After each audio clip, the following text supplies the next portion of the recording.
गीता के घर का नजारा कुछ ऐसा था कि रोहन ऑफिस जाता था और शिविन स्कूल। जिनके घर से जाने के बाद गीता काम खत्म करके बाकी समय आराम करती थी। लेकिन लॉकडाउन के बाद ऑफिस और स्कूल घर में ही खुल गए और इससे गीता का हाल वो तो आपको देखने में ही मजा आएगा। शिविन, ओ शिविन, महाराज उठने के लिए क्या 21 तोपों की सलामी लेंगे? अरे बिस्तर से बाहर निकल, ऑनलाइन क्लास स्टार्ट होने वाली है।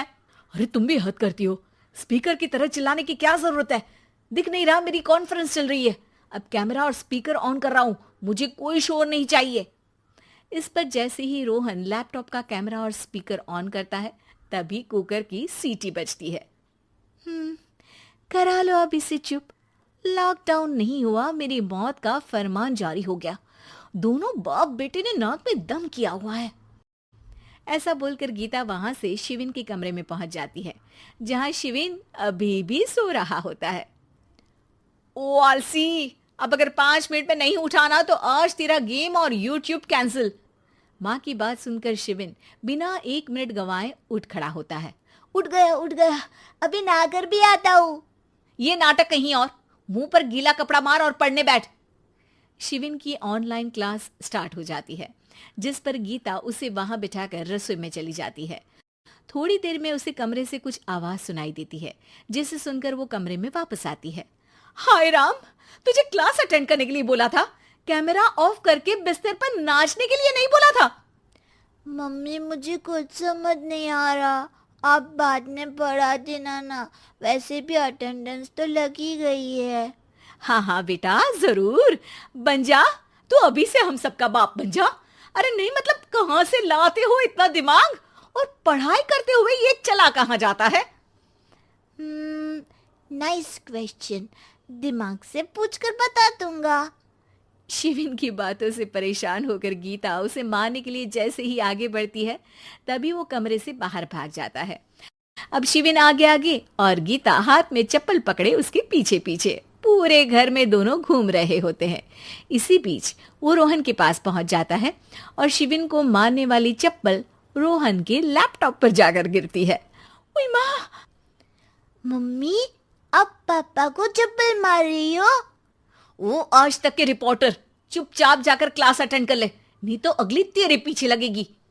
इस पर शिविन वहां से चला जाता है, जिसके बाद रोहन गीता से कहता है, इस सर्कस के लिए कुछ बोलना चाहोगी? अरे क्या करूं, जब से तुम दोनों घर में रहने लगे हो, घर अपने आप ही सर्कस बन गया है और मैं तुम्हारी नौकर। कभी बेटी को संभालो तो कभी बाप के नखरे उठाओ।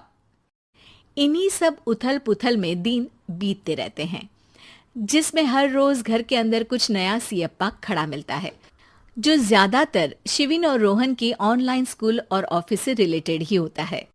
एक सुबह, शिविन चल उठ, आज की क्लास जल्दी है। कैमरा ऑफ करके आप अटेंड कर लो। अरे ऐसे छित्तर पड़ेंगे, दादी नानी सब एक साथ याद आ जाएंगी। गीता की लाख मशक्कतों के बाद क्लास तो खत्म हो जाती है, लेकिन उसके बाद शिविन फोन इस्तेमाल करते हुए इंस्टाग्राम रील बनाने लगता है। रसोड़े में कौन था? तुम थी, मैं थी, कौन था? कौन था? हाँ, मैं गरीब हूँ। अरे ओ गरीब के बेटे, आजा, मैं बनाती हूँ तुझे गरीब। मैं बताती हूँ रसोड़े में कौन था। पढ़ाई करने बोलो तो इनकी माँ मर जाती है, और ये पागलपंतियां जितनी मर्जी करा लो। गीता शिविन को डांट रही होती है, तभी रोहन बीच में बोल पड़ता है। अरे बच्चा ही तो है, इतना गुस्सा क्यों कर रही हो? बेटे का साथ देने की इसी एक कोशिश में अब शिविन के साथ साथ रोहन भी गीता के गुस्से की सूली पर चढ़ जाता है। अगर बेटे पर इतना ही प्यार आ रहा है तो इसे क्लास अटेंड क्यों नहीं कराते, इसका होमवर्क क्यों नहीं कराते? उस समय तो बहुत जल्दी मीटिंग आ जाती है, वो काम मैं करूं और यहाँ इस बेफिजुली की चीज में तरफदारी करके बन जाओ महान। हे भगवान, कोई तो इनके ऑफिस और स्कूल खुलवाओ, मैं इन्हें और घर में नहीं सह सकती। अरे कुछ और मांग लेती, क्योंकि तुम्हारी ये विश इस साल तो पूरी होने से रही, कोरोना। हाय नास पिटे ने जिंदगी ही बर्बाद कर दी। खाए कोई पचाए कोई, कल मुझे चुन चुन कर सबको मेरी बद्दुआ लगेगी। उन्होंने दुनिया का और इन बाप बेटे दोनों ने मेरा जीना मुश्किल कर दिया।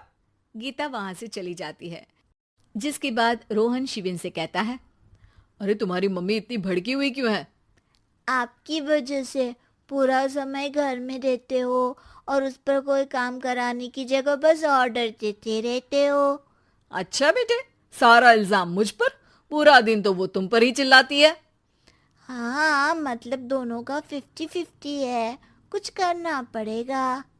वो कहते ना, make the best out of worst. I have an idea. वैसे तुम्हारी माँ सही कहती है, बहुत जुबान चलाने लगे हो, कम बोला करो। अगली सुबह रोहन और शिविन अपनी गलती को सुधारने के लिए गीता के उठने से पहले घर का आधा काम खत्म कर देते हैं, जिसे देखकर गीता खुश हो जाती है और फिर बाकी बचा काम वो तीनों मिलकर पूरा कर लेते हैं। जिसके बाद अब वो सब मिल बांट कर हर काम में एक दूसरे की मदद करते हुए लॉकडाउन का मजा लेने लगते हैं।